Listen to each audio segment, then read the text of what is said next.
കോക്ടെയിലിൽ ഇന്ന് ആദ്യം ഒരു ചതിയുടെ കഥയാണ്. കേരള സർക്കാരാണ് ഈ ചതിക്കഥയിലെ നായകർ. സംഗതി ഇതാണ്: കേരളത്തിനായി ഒരു കേരള ബാങ്കിനു വേണ്ടി റിസർവ് ബാങ്കിൽ അപേക്ഷ നൽകി കാത്തിരിക്കുകയായിരുന്നു സർക്കാർ. കാലം കുറച്ച് കഴിഞ്ഞിട്ടാണെങ്കിലും അവസാനം കേരളത്തിന് വേണ്ടി കേരള ബാങ്ക് പാസ്സായി കിട്ടി. ഇത് പാസ്സായി കിട്ടിയ ശേഷമാണ് ഈ ബാങ്ക് കേരളത്തിന് കിട്ടാതിരിക്കാൻ ഒരു വിദ്വാൻ അക്ഷീണം പാരവെപ്പ് നടത്തിയിരുന്നു എന്ന് മനസ്സിലായത്. ആരാണ് ആ പാരക്കാരൻ എന്ന് പറഞ്ഞു തരാം. അതിനു മുൻപ് കേരള ബാങ്കിനെ പറ്റി. നമ്മൾ കേരള ബാങ്ക് രൂപീകരിക്കുന്നതിന് നടപടികൾ സ്വീകരിക്കുകയും റിസർവ് ബാങ്കിനോട് അതിന്റെ അനുമതിക്കായി ആവശ്യപ്പെടുകയും ചെയ്തിരുന്നു. അപ്പോൾ റിസർവ് ബാങ്ക് അതിന്റെ തത്വത്തിലുള്ള അംഗീകാരം നൽകിയിരിക്കുകയാണ്. അതിലവര് പറഞ്ഞിരിക്കുന്നത്, in this connection we advise that keeping in view the state government's commitment to address the various financial, regulatory and governance issues raised by us, we are agreeable in principle to the proposal of Government of Kerala to amalgamate in the annex to this letter and such additional conditions as NABARD may impose. അപ്പോൾ തത്വത്തിൽ അംഗീകരിച്ചു കഴിഞ്ഞിട്ടുണ്ട്. കേരളത്തിന് ഇങ്ങനെ ഒരു bank കിട്ടിപ്പോയാൽ കഥയാകെ മാറും എന്ന് പേടിച്ചിട്ടാണ് മഹാനുഭാവനായ ആ നേതാവ് പാരയുമായി ഇറങ്ങിയത്. കേരളത്തിന് ബാങ്ക് കൊടുക്കല്ലേ എന്ന് കാട്ടി ആശാൻ റിസർവ് ബാങ്കിന് രഹസ്യമായി കത്തെഴുതി. അപ്പോൾ ഇത് അങ്ങേയറ്റം സന്തോഷകരമായ ഒരു കാര്യമാണ്. നമ്മുടെ കേരളത്തിൽ എല്ലാ നല്ല കാര്യത്തിനും ഉടക്കു വെക്കാൻ ആളുകൾ ഉണ്ടാകാറുണ്ടല്ലോ. അപ്പം ഇക്കാര്യത്തിലും നമ്മുടെ സമൂഹത്തിന്റെ മുന്നിൽ ഉത്തരവാദപ്പെട്ട സ്ഥാനത്തൊക്കെ ഇരിക്കുന്നവരാണ് എന്ന് നമുക്കെല്ലാം തോന്നുന്ന ചിലർ ഉടക്കുമായിട്ട് റിസർവ് ബാങ്കിനെ സമീപിച്ചിരുന്നു. നമ്മളെ ചതിക്കാൻ മാത്രം ചങ്കൂറ്റമുള്ളവർ ആരാണ് ഈ നാട്ടിലുള്ളത്? അവൻ ആരായാലും ശരിയാ, അങ്ങോട്ട് വോട്ട് ചെയ്യട്ടെ. റിസർവ് ബാങ്കിന്റെ ഗവർണർക്ക് തന്നെ അങ്ങനെ ഒരു കത്ത് അയച്ചിരുന്നു. ആ കത്തില് 4 പേജുള്ള കത്തിന്റെ അവസാനം പറഞ്ഞത്, ഇപ്പോ ആളാരാണെന്ന് ഏകദേശം മനസ്സിലായല്ലോ. ടിയാന്റെ പേരിൽ മാത്രമല്ല പല പേരുകളിലായി വേറെ പല വ്യാജ കത്തുകളും പോയിട്ടുണ്ടത്രേ. ആരുടെ കറുത്ത കരങ്ങളാണ് അതിനു പിന്നിൽ എന്നാണ് ഇപ്പോ അന്വേഷിച്ചുകൊണ്ടിരിക്കുന്നത്. In this context, I humbly request your kind self to pursue all the details furnished above and take necessary to save the cooperative sector in the state of Kerala by retaining the successful 3-tier cooperative banking system. ചതിച്ചവനെ പറ്റി ഏതാണ്ടൊരു സൂചന കിട്ടിയിട്ടുണ്ട്. പൊക്കം കുറഞ്ഞ് കറുത്തിട്ടാണത്രേ. മുഖത്തൊരു കള്ളദൃഷ്ടി ഉണ്ടെന്നാണ് കേട്ടത്. അതായത് ഈ പറഞ്ഞത് പാടില്ല എന്നായിരുന്നു പറഞ്ഞത്. ഇത് ആളെ പേര് വെച്ച് എഴുതിയ കത്തലുള്ള വാചകമാണ് ഞാൻ പറഞ്ഞത്. എന്നാൽ ആളെ പേര് വെച്ചുകൊണ്ട് തന്നെ വേറെ ചില കള്ളക്കത്തുകൾ പോയിരുന്നു. ഇവിടെയുള്ള ചാർട്ടേഡ് അക്കൗണ്ടന്റുമാര് എന്ന് പറഞ്ഞുകൊണ്ട് കുറെ ആളുകളുടെ പേരിലൊരു കത്ത്. ആ കത്തില് അന്വേഷണം അവർ നടത്തി നോക്കുമ്പോൾ ചില പേരുള്ളതാണ്. ആ പേരുകാർ പറഞ്ഞ് ഞങ്ങളിങ്ങനെ കത്ത് അയച്ചിട്ടില്ല. അപ്പൊ ആരിങ്ങനെ ഒരു വ്യാജക്കത്ത് അയച്ചു എന്നുള്ളത് ഇപ്പൊ പരിശോധിച്ചുകൊണ്ടിരിക്കുക. മുമ്പ് ഇവിടെ 20,01,000 എഴുതിയപ്പ കൊട്ടാരം വീടൻ 20,02,000 എഴുതി. അപ്പൊ ഇവിടെ എഴുതിയ ആരാണ്ട് അവിടെ ചെന്ന് പറഞ്ഞിട്ടുണ്ട്. ഈ ചതി മനസ്സിലാക്കിയിട്ടാണ് ഒരു തിരുമറി ഞാൻ നടത്തിയത്. ആളാരാണെന്ന് എത്ര ചോദിച്ചിട്ടും മുഖ്യമന്ത്രി പറയുന്നില്ല. ലക്ഷണങ്ങൾ പറയുമ്പോൾ തന്നെ അത് മനസ്സിലായിക്കോളും എന്ന് മുഖ്യമന്ത്രിക്ക് അറിയാമെന്ന് തോന്നുന്നു. പിന്നെ കേരളത്തിന്റെ ഏത് കാര്യത്തിലും പാരവെക്കുന്ന ആളാരാണെന്ന് ചോദിച്ചാൽ കൊച്ചുകുട്ടികൾ പോലും ഉത്തരം പറയില്ലേ. ഇപ്പൊ പറഞ്ഞോ ഏതവനാ ചെയ്തെന്ന്? സത്യം തുറന്നു പറഞ്ഞ് മുന്നോട്ട് വന്നാൽ മരണത്തിൽ നിന്ന് രക്ഷപ്പെടാം. ഇങ്ങനെയെല്ലാമുള്ള ഉടക്കുകൾ വന്നെങ്കിലും തത്വത്തിലുള്ള അംഗീകാരം കിട്ടിയെന്നത് അങ്ങേയറ്റം സന്തോഷകരമായ കാര്യമാണ്. നമ്മുടെ സഹകരണ മേഖലയുടെ വലിയ തോതിലുള്ള പുരോഗതിക്ക് ഇടയാക്കുന്ന ഒന്നായിട്ടാണ് ഇത് മാറാൻ പോകുന്നത്. ഞങ്ങളെ ഒറ്റുകൊടുത്തവനാരായാലും ഞങ്ങൾ വെറുതെ വിടൂല. ഇനി പറഞ്ഞോ, അതാരായാലും നേരെ പറയണതാണ് നല്ലത്. അല്ല, അത് ഞാൻ പറയുന്നില്ല. ഏതായാലും അതെ, അത് നിങ്ങൾ ഊഹിച്ചാൽ മതി. ഭരണപക്ഷത്തങ്ങോട്ട് കത്ത് പോവില്ല. മുഖ്യമന്ത്രി ഇത്രയും പറഞ്ഞതോടെ ആളാരാണെന്ന് എല്ലാവർക്കും മനസ്സിലായി. ആളാരാണെന്ന് പറയില്ല, പക്ഷെ തുപ്പിക്കാണിക്കാം എന്ന് പറയും പോലെയായി. അപ്പൊ പിന്നെ പാരവെപ്പുകാരന് പരസ്യമായി പുറത്തു വരാതിരിക്കാൻ കഴിയില്ല.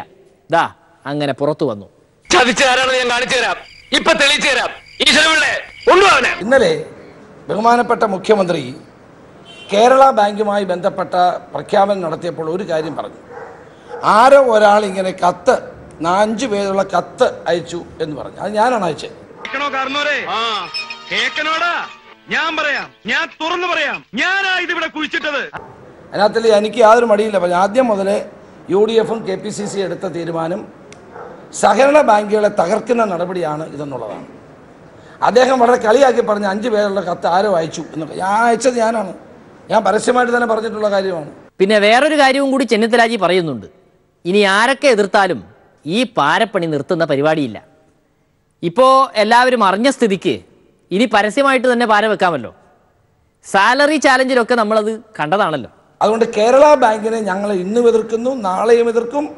അത് സഹകാരികളുടെ പണം അനാവശ്യമായി സർക്കാർ ചൂഷണം ചെയ്യാനുള്ള ഒരു മാർഗമാണിത്. ജീവനക്കാരിതിനെ എതിർത്തിട്ടുണ്ട്, തൊഴിലാളികൾ എതിർത്തിട്ടുണ്ട്. കേരളത്തിൽ ഇങ്ങനൊരു ബാങ്ക് വരുന്നത് കൊണ്ട് ഒരു പ്രയോജനവുമില്ല. അല്ല, ശരിക്കും ഈ BJP-ക്കാർ ശബരിമല വിഷയത്തിൽ ഇതേത് തോണിയിലാണ്? സംസ്ഥാന പ്രസിഡന്റ് വന്നിട്ട് പറയുന്നു ഞങ്ങൾ വിശ്വാസികൾക്കൊപ്പമാണ്. എന്നിട്ട് പിറ്റേ ദിവസം അവരുടെ തന്നെ പത്രത്തിൽ എഴുതുന്നു ഞങ്ങൾ സ്ത്രീ പ്രവേശനത്തിനൊപ്പമാണ് എന്ന്. ഇതിലേതാണ് വിശ്വസിക്കേണ്ടത്? ഇതാ സംഘപരിവാർ നേതാവ് തന്നെ ജന്മഭൂമിയിൽ എഴുതിയിരിക്കുന്ന ലേഖനം നോക്കുക.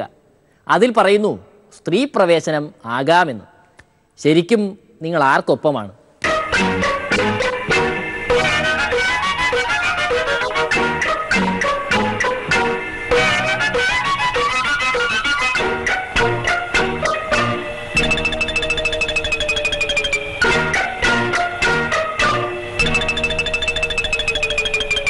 ഈ ലേഖനം വായിച്ച് ആകെ കൺഫ്യൂഷൻ ആയല്ലോ.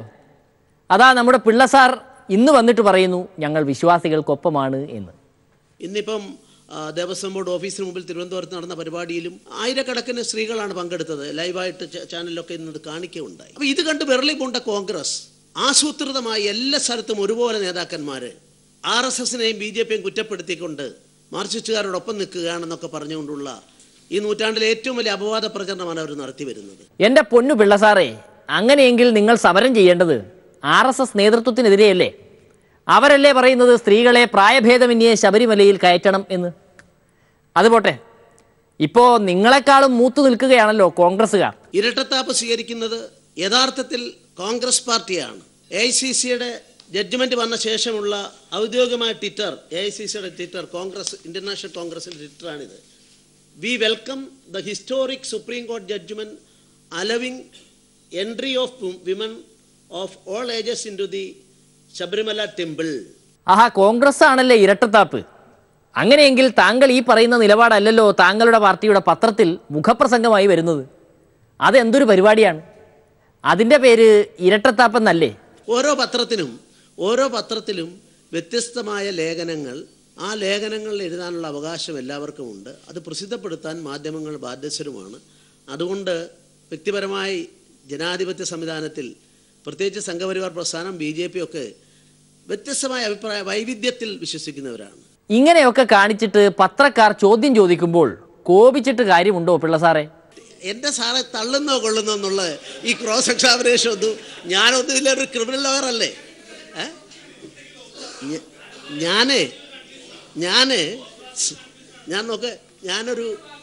ഞാനൊരു ക്രിമിനൽ അല്ലെങ്കിലും ഒരു ക്രിമിനൽ ലോയറാണ്. അതുകൊണ്ട് കോടതി മുറിയിലെ ക്രോസ് എക്സാമിനേഷൻ പോലെ മാധ്യമ സുഹൃത്തുക്കൾ, നിങ്ങൾ ഫോർത്ത് എസ്റ്റേറ്റ് ആണ്, വൈവിധ്യത്തെ ഉൾക്കൊള്ളേണ്ടവരാണ്. യെസ് ഓർ നോ, അതോ ശരി ഇതോ ശരി എന്ന് ചോദിച്ചാൽ ഞങ്ങൾ പറയും, ക്രോസിൽ പറയും. ഇന്നലെ ഞാൻ ഒരു കോടതി പോയതാണ്.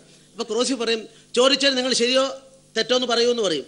അതുപോലെ ദയവ് ചെയ്ത് ആ ക്രോസ് എക്സാമിനർ ആകരുത് എന്ന് എൻ്റെ അഭിപ്രായം. പിള്ള സാറിൻ്റെ കാര്യം വിടാം. നിലപാടൊക്കെ അറിയണമെങ്കിൽ കോൺഗ്രസ്സുകാരോട് ചോദിക്കണം. ആഹാ, എന്തൊരു നിലപാട്! ഇപ്പോഴത്തെ പ്രസിഡന്റ് ആണെങ്കിൽ അതിലും ജോറാണ്. എന്തൊരു വിശ്വാസി സ്നേഹം! ഇവിടെ ഒരു വലിയ വിഭാഗം ആളുകളുടെ സെന്റിമെന്റ്, ആ സെന്റിമെന്റ് നിങ്ങൾക്ക് അങ്ങനെ വൂണ്ട് ചെയ്യാൻ പറ്റുമോ? ഒരിക്കലും പറ്റില്ല. ഞാൻ പറയട്ടെ, ഒറ്റ ദിവസം കൊണ്ടൊന്നും ദുരാചാരം ഇല്ലാതാക്കാൻ പറ്റില്ല. അതുകൊണ്ട് ഞങ്ങൾ ദുരാചാരത്തിന് അനുകൂലമാണ് എന്ന ലൈനിലാണ് മുല്ലപ്പള്ളി സാർ. അല്ലേ സാറേ? ഞാൻ പറയട്ടെ, ഒരു രാത്രി കൊണ്ട് നിങ്ങൾ പറയുന്ന ദുരാചാരം നമുക്കിവിടെ വിഭാടനം ചെയ്യുമെന്ന വിശ്വാസവും ആ മൂഢമായ ധാരണയും ഒന്നും തന്നെ ഞങ്ങൾക്ക് ആർക്കും തന്നെ ഇല്ല. ഒരൊറ്റ ദിവസം കൊണ്ട് നടക്കില്ല. അതിപ്പോ ഓരോ കീഴ്വഴക്കങ്ങളാവുമ്പോ അതൊക്കെ അവിടെ നിൽക്കട്ടെ.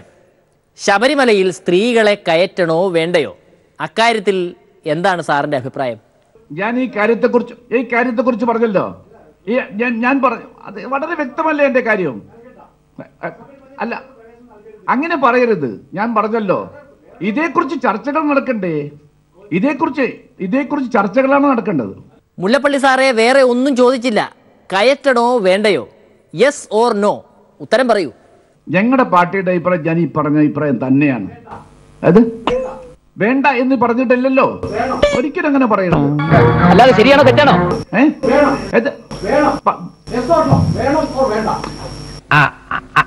അതല്ല ഉദ്ദേശം, ഞാൻ മാറി. കേരളീയ പൊതുസമൂഹത്തിൽ ഇവിടെ പിന്നെ ചൂടാണ്ട് AC ഒന്നും ഇല്ല. അത്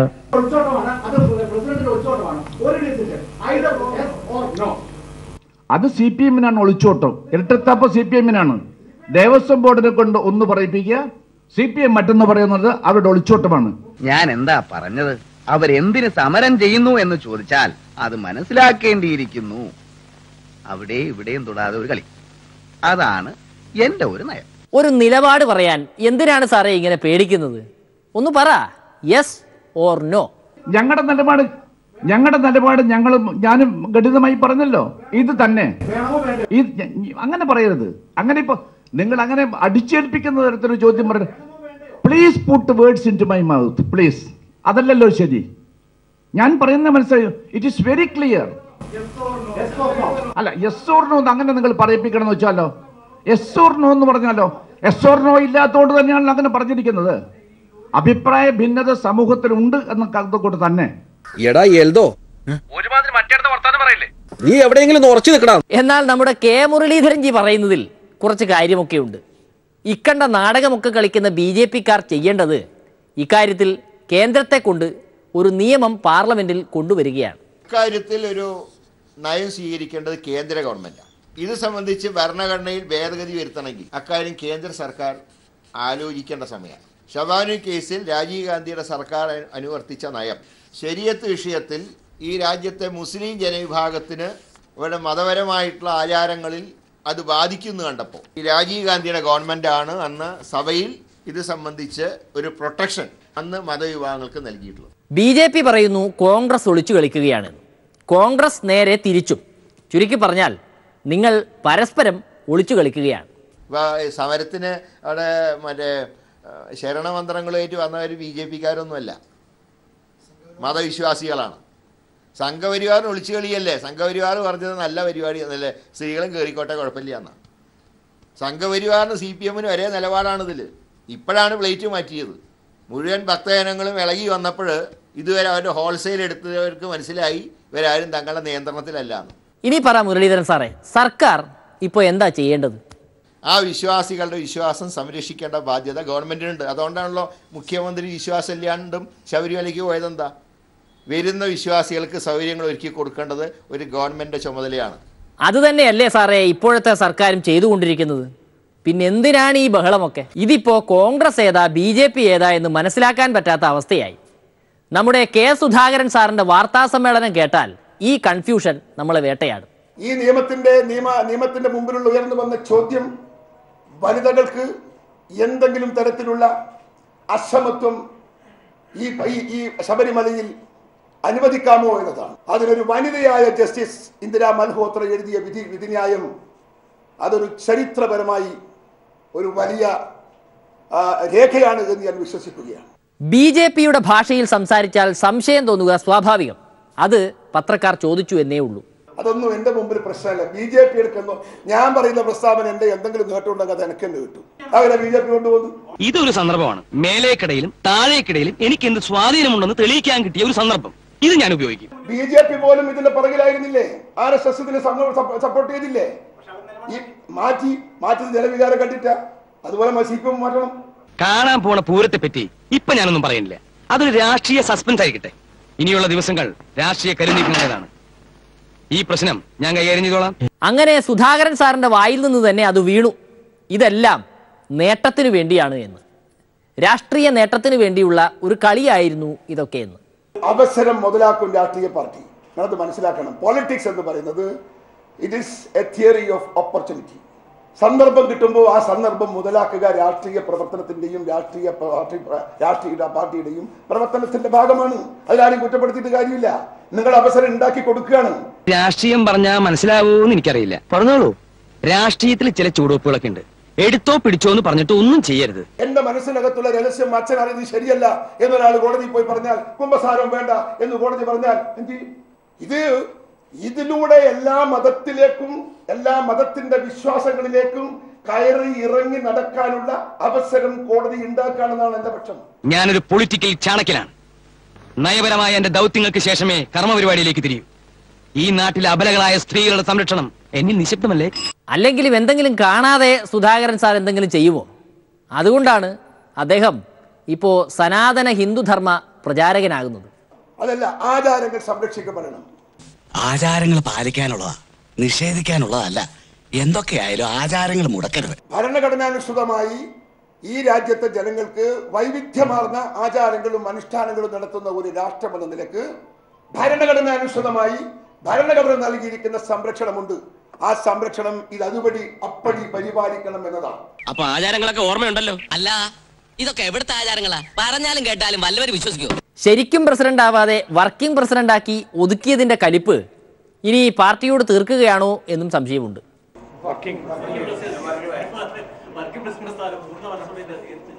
പിന്നെ പൂർണ്ണ മനസ്സിലായിട്ട് പകുതിയാക്കി എടുക്കാൻ കഴിയാക്കിയത് തീരുമാനത്തിൽ സ്വാഭാവികല്ലേ?